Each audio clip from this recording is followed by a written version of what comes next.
Le Christ est vraiment ressuscité. Et sa vie, la vie de Jésus a de quoi nous émerveiller.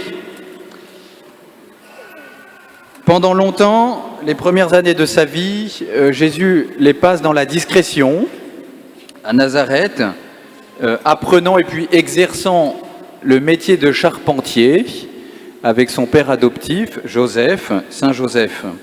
Alors, chers amis, chers Mégane, Edwige, Lucas, Coralie, je voudrais commencer par vous dire d'être plein de gratitude pour vos familles et en particulier pour vos parents. Et nous recevons beaucoup de nos familles. Et cela mérite de notre part de remercier nos parents. Malgré leurs limites, c'est pour vous qu'ils bossent. Et à ce que j'ai pu comprendre, je crois qu'ils sont heureux du chemin que vous voulez commencer avec ce baptême. Il arrive cependant que nous puissions surprendre nos parents, mais en bien.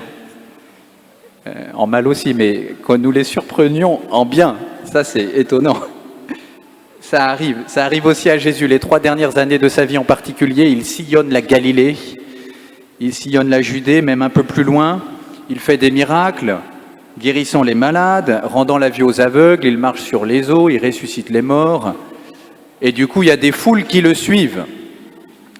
Certains le suivent de plus près, en particulier ses apôtres, et puis quelques femmes, dont Marie-Madeleine, dont on a entendu parler dans l'Évangile.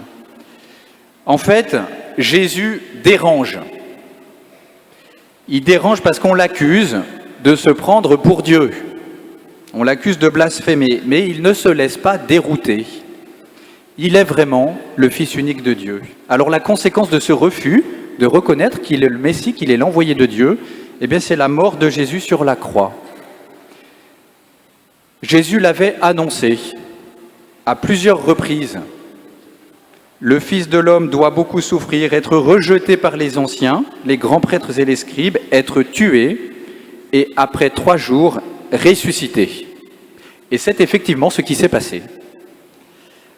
Nous croyons que le Christ est ressuscité. Comment le savons-nous? Par le double témoignage des Écritures, de la Bible, et puis de ceux qui ont vécu avec lui après sa résurrection. Pendant 40 jours, l'apôtre Pierre, qui nous le répète dans la première lecture, on l'a entendu, nous en sommes témoins. Marie-Madeleine et bien d'autres. Le tombeau est trouvé vide. Aujourd'hui encore, il existe des témoins que Jésus est vivant. Si vous demandez le baptême, c'est que Jésus a frappé à la porte de votre cœur. Vous serez les témoins que Jésus est vivant. Aujourd'hui encore, nous pouvons contempler le linge dans lequel Jésus, mort, il a été mis dans ce linge avant d'être mis au tombeau. Le Saint-Suaire, nous pouvons le contempler à Turin, et de nombreuses preuves scientifiques attestent que Jésus a été enveloppé dans ce linge. En fait, la résurrection de Jésus, elle vient confirmer toutes les paroles, tous les actes que Jésus a fait, a enseigné durant sa vie. Elle vient aussi confirmer sa divinité. Il est Dieu. Par sa mort, Jésus nous a libérés du péché. Par sa résurrection, il nous ouvre l'accès à la vie éternelle. Il y a un passage qui est ouvert, passage de la mort à la vie, le passage de l'esclavage à la liberté. Le passage, c'est la Pâque. C'est ce que nous fêtons aujourd'hui. Aujourd'hui, nous fêtons l'ouverture des cieux pour nous. Les cieux sont ouverts.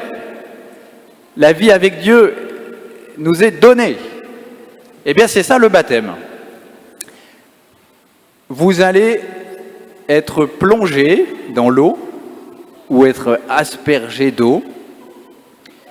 Et tous les gestes du baptême viennent exprimer qu'en fait, c'est la vie de Jésus que vous allez recevoir maintenant dans ce baptême. D'abord, être plongé dans l'eau. Saint Grégoire de Nice nous dit que nous sommes ensevelis dans l'eau comme le Sauveur Jésus sur la terre. En le faisant 3 fois, nous signifions la grâce de la résurrection après 3 jours.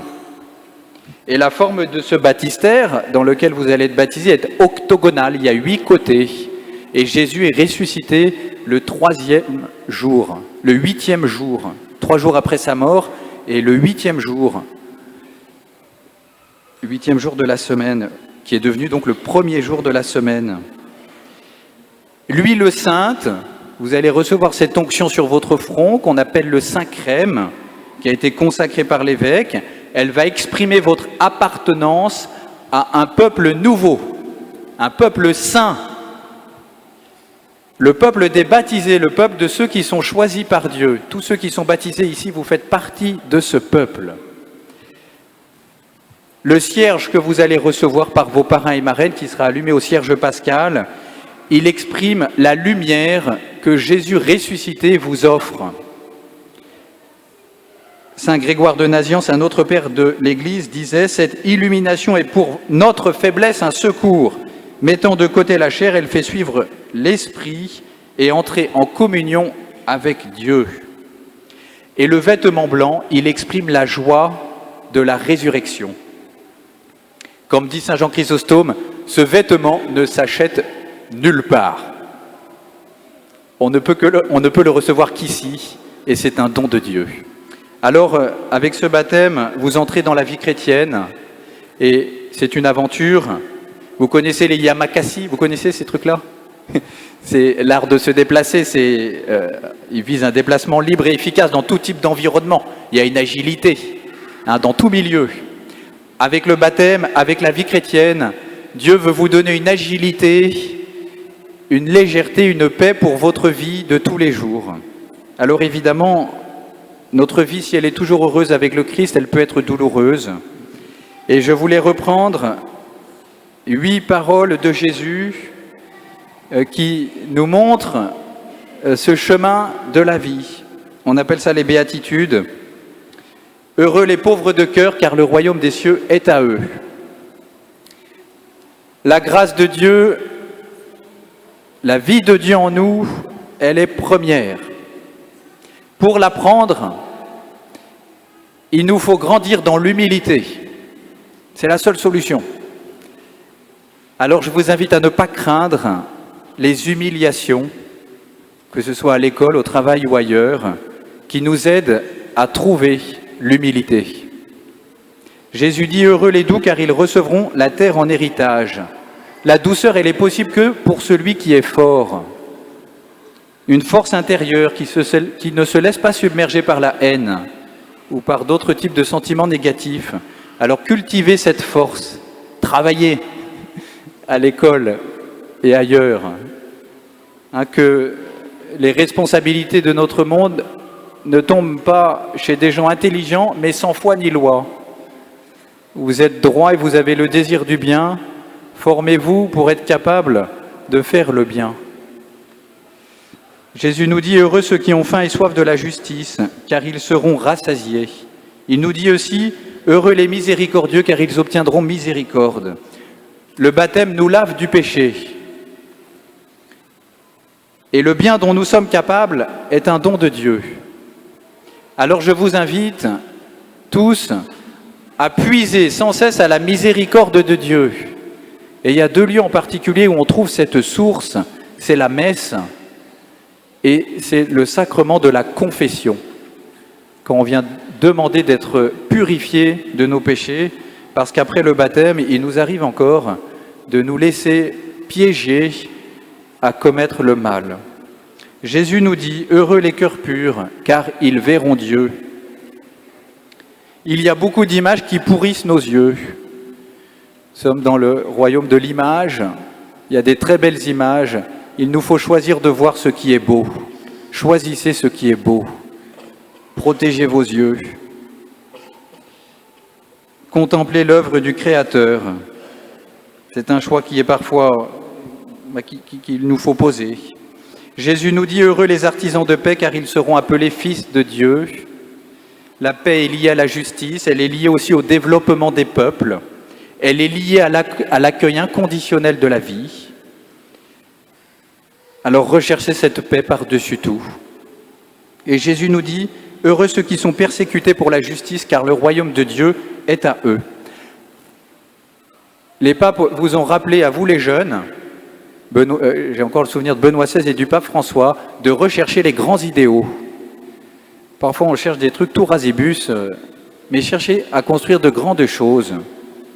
Le pape François nous disait, « Croyez-moi, cela fait du bien au cœur, mais il faut du courage pour aller à contre-courant. » Et Jésus donne ce courage. Ne craignez pas de vous opposer au mal.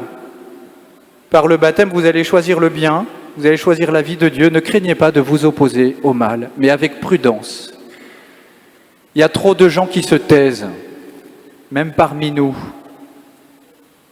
Le mal nous fait mal, et nous devons apprendre à encourager ceux qui font le bien et à lutter contre le mal. Jésus nous dit, « Heureux êtes-vous si l'on vous insulte, si l'on vous persécute et si l'on dit faussement toutes sortes de mal contre vous à cause de moi. » Il est possible que nous allions vers des temps difficiles. Il y a d'autres pays où des chrétiens, à cause de leur foi, sont persécutés, sont marginalisés ou sont tués. Soyez fiers et heureux d'être disciples de Jésus. Son amour n'a pas de limite. Je suis fier de suivre le Christ et nous le faisons ensemble. Merci de votre présence pour honorer notre Seigneur et ses futurs baptisés. Amen.